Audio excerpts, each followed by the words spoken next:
Maritime India vision 2030। कल भी एक न्यूज़ थी इस पर करंट अफेयर्स में, कल भी हम बात करते इसी मुद्दे पर। Maritime India vision 2030। ओके, इसको इशू कब किया गया था गवर्नमेंट ऑफ इंडिया द्वारा?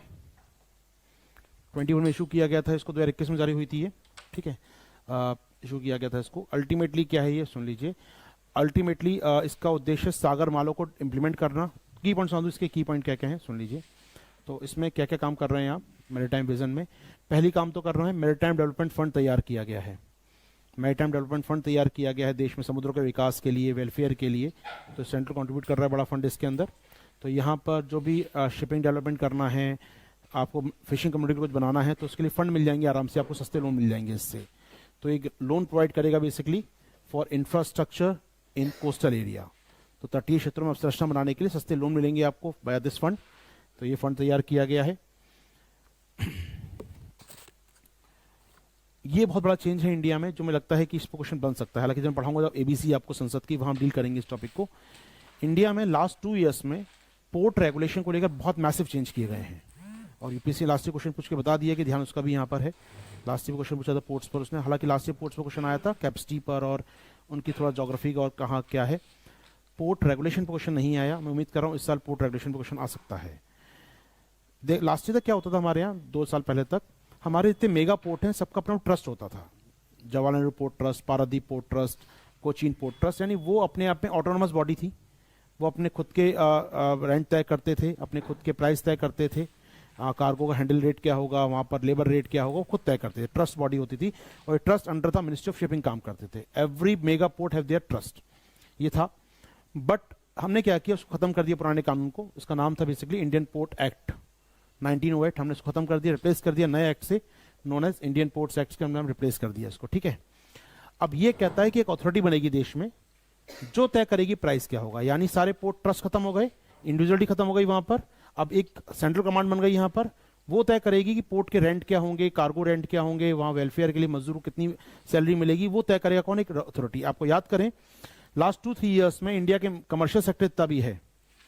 मैं बात करूं अगर आपसे रेलवे की, रेलवे रेगुलेटरी अथॉरिटी आरआरए बन चुकी है। यूपीएससी ने क्वेश्चन पूछा उस पर आपसे। हमारे यहाँ पर हाईवेज के लिए ऑलरेडी बनी हुई थी, समस्या नहीं, एनएचए बना हुआ है हमारे हाईवे के लिए, वो सब तय करता है। लेकिन रेलवे के लिए, शिपिंग के लिए, जो इनलैंड शिपिंग है उसके लिए और कोस्टल के लिए ये तैयार की गई है रेगुलेटरी अथॉरिटी। एक सिंगल अथॉरिटी की अब यहाँ पर अलग नहीं तय होगा, एक जगह तय करेंगे हम लोग। तो यहाँ पर पोर्ट ट्रस्ट का जो कॉन्सेप्ट था वो खत्म कर दिया हम लोगों ने।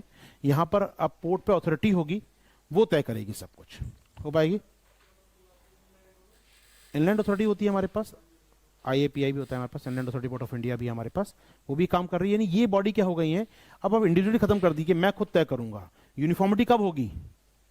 यूनिफॉर्मिटी, एक भारत एक राष्ट्र बोलते हैं हम लोग इतनी बातें, तो एक भारत एक प्राइस। यूनिफॉर्मिटी कब होगी? जब एक रेगुलेटर बैठा होगा ऊपर। हर कोई पोर्ट ट्रस्ट अपनी मर्जी कर रहा है तो फिर तो हो गया काम ही देश में। अब तक होता था ऐसा, वो तय करते, मान लो कार्गो का रेट ज्यादा कर दिया तो नहीं आ रहा कार्गो वहां पर, कुछ कार्गो ने रेट कम कर दिया तो वहां खूब भर के कार्गो आ रहा है, तो इम्बैलेंस हो रहा था अपने आप में। अब आरआरए बैठे, सॉरी ये बैठेगा, संस्था का नाम है पीआरए। एक आरआरए बन गया रेलवे में हमारे यहाँ पर, एक पीआरए बन गया। तो ये प्राइस तय कर देंगे, एक सीलिंग प्राइस लगा देंगे, इससे ऊपर नीचे कोई नहीं कर सकता। तो देश में काफी मैसिव चेंज हुआ है अब पोर्ट ट्रस्ट को लेकर। पोर्ट ट्रस्ट खत्म कर दिए गए हैं हमारे यहाँ पर। और अब हुआ क्या समझिए, बड़ा इंटरेस्टिंग बात है कि जो अपोजिशन उसका कहना ये भी है कि आप कर क्या रहे हैं।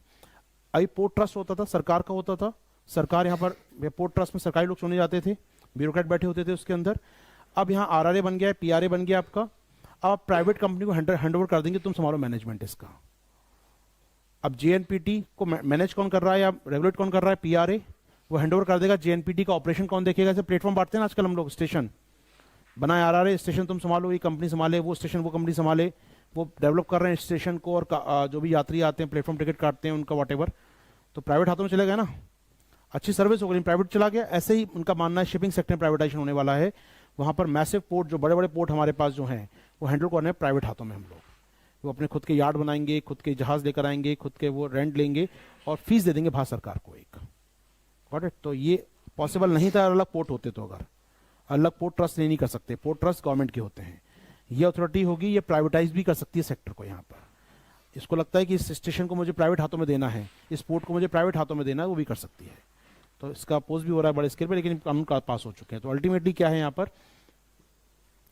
पोर्ट रेगुलेटरी अथॉरिटी बड़े और छोटे पोर्ट दोनों को देखेगी हमारे यहाँ पर ये शॉर्ट ऑफ, और ये प्राइवेटाइज भी कर सकती है, प्राइवेट सेक्टर में हाथ में दे सकती है पोर्ट मैनेजमेंट को। ये बड़ा बदलाव हुआ है अपने यहाँ पर।